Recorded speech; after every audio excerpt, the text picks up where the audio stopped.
Pagbasa mula sa aklat ni Propeta Jeremias.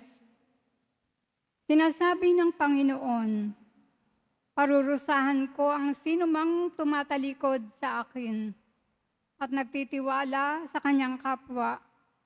Sa lakas ng mga taong may hangganan ang buhay.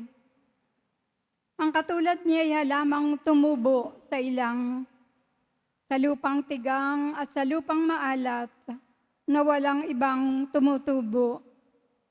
Walang mabuting mangyayari sa kanya.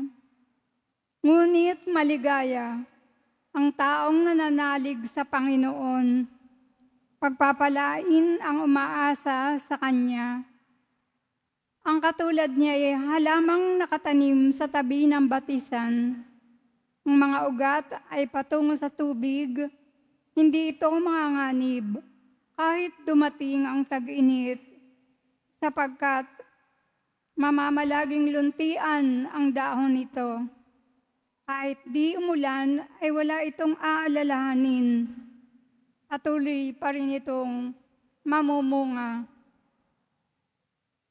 Sino ang makauunawa sa puso ng tao?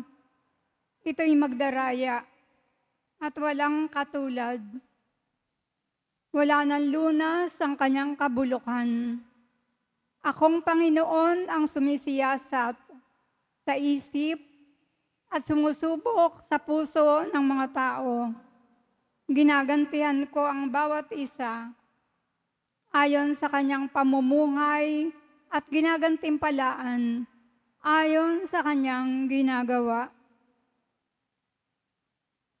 Ang salita ng Diyos. Salamat sa Diyos.